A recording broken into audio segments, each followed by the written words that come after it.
In this lesson, we zoom out from the practicalities of text and corpus analysis and focus on the wider picture, the setup of a study involving the analysis of texts and the adoption of corpus methods.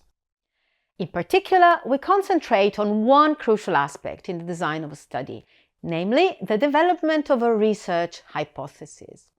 Without a valid research hypothesis, your study is likely to be a mere waste of time and energy.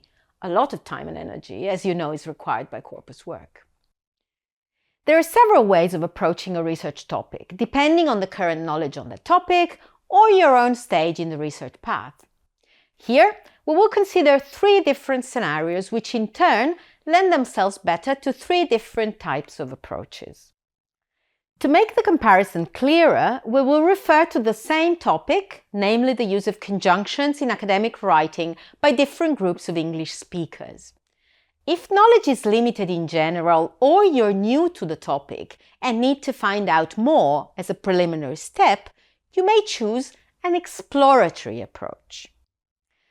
Your research hypothesis will be structured in a way that allows you to consider different angles in an open-ended manner. In other words, at the outset, you will not have a clear question in mind. In corpus linguistics, this approach is often referred to as corpus-driven, but you may also hear the term bottom-up to refer to it. A successful outcome of this research process is a series of new insights about a relatively unexplored topic, which can be used as a springboard for deeper explorations. Let us assume that we have come across 1 or 2 examples of academic writing in English by non-native speakers. The way they use conjunctions seemed to us to be odd. It's not ungrammatical or meaningless, it's simply unusual. We could set up an exploratory study which we collect some samples of non-native academic writing in English and analyze instances of conjunctive relations. Even in such an exploratory study, we must state a research hypothesis. One possibility would be to hypothesize that non-native academic writing in English differs in its use of conjunctions from a given standard. As you can see, we are implicitly making a comparison in which the samples we're interested in are compared to a relevant standard or baseline. And what is this standard? Well, one possibility is academic writing by English native speakers. Our final exploratory research hypothesis would then be that non-native academic writing in English differs in its use of conjunctions from native academic writing in English. Notice that our task is to find out not just if this is the case or not, but also how the 2 varieties differ. Our exploratory study would involve reading through samples of text by both groups, collecting instances of conjunctions in context, categorizing them and comparing them qualitatively in terms of function and use, and quantitatively in terms of frequency. The aim is to generate hypotheses about the over and under representation of the different conjunctions. If you set out to study a topic which has already been addressed by researchers and with which you are relatively familiar, for instance because you have already studied it in an exploratory manner in previous work, you may choose instead a descriptive approach. In this case, you will start out with a set of expectations, not necessarily very precise ones, which will guide your analysis, and your aim will be to provide an exhaustive description of your dataset, which can be used as a basis for making predictions about your topic. You will try to use your expectations for guidance, but you should keep an open mind in case new insights emerge from the data. Returning to our analysis of conjunctions in native and non-native academic writing, you might already have the functional categories in place and know, from previous work, that non-native speakers use more consequence conjunctions than native speakers. Your research hypothesis would involve thinking of what other aspects of conjunction use would be relevant and collect evidence about them. For instance, you might consider position, degree of formality, or variety versus repetition of the same types of conjunctions. Your hypothesis would then look like this. No native academic writing in English differs from native academic writing in English in terms of the position, degree of formality, and variety of the consequence conjunctions used. This claim is still rather vague. What counts as a difference? But definitely more precise than in our exploratory study previously described. Finally, if your topic has already been studied by yourself or by others to an extent that allows you to make predictions, you may adopt a confirmatory approach. This is typically a corpus-based, top-down approach.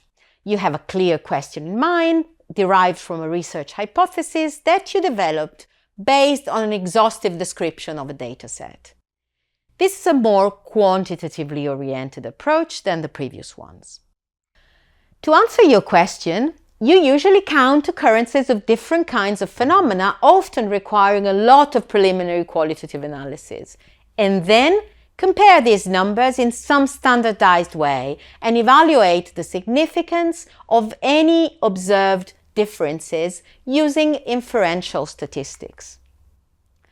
A confirmatory study of consequence conjunctions in native and non-native academic writing in English might adopt the research hypothesis that non-native writers use more consequence conjunctions, that they choose them from a smaller range, that they prefer more formal ones, and that they place them sentence initially more frequently than native speakers do.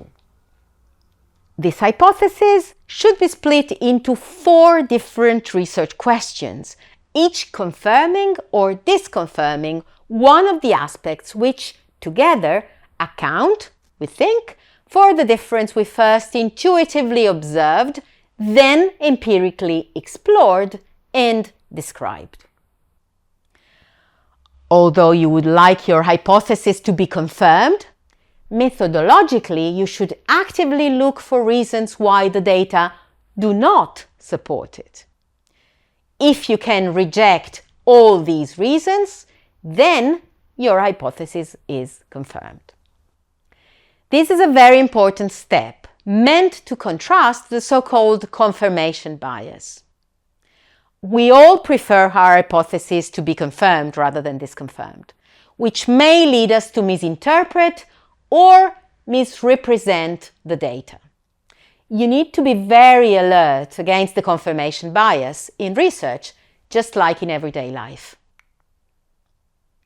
To wrap up, in exploratory research, most of the effort is spent on making sense of the data and arriving at your own generalizations in the absence of a ready-made one guiding you in the analysis.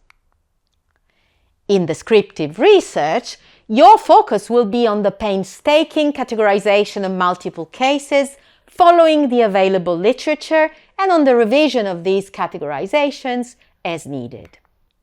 Finally, in confirmatory research, the bulk of the effort is spent on the setup of a testable hypothesis and on the design and implementation of a method that allows you to confirm or to disconfirm it. Whatever the approach, there are 2 issues to always keep in mind when devising your research hypothesis. First, you need to consult previous work on the topic. In the absence of this step, you wouldn't even know which kind of approach is best suited, since you wouldn't be aware of preliminary insights, allowing you to bypass the exploratory approach, or full-fledged descriptions, allowing you to bypass the descriptive approach. Second, you need to back up your conclusions with solidly obtained and thoroughly described evidence. This is not only important for the inherent value of your study, but also because your study provides the basis for other studies, as I've tried to show you with the progression from exploratory to descriptive to confirmatory research work. As you become familiar with the principles of research work, do keep in mind that research is a community enterprise. You build on the work of others, and they build on yours.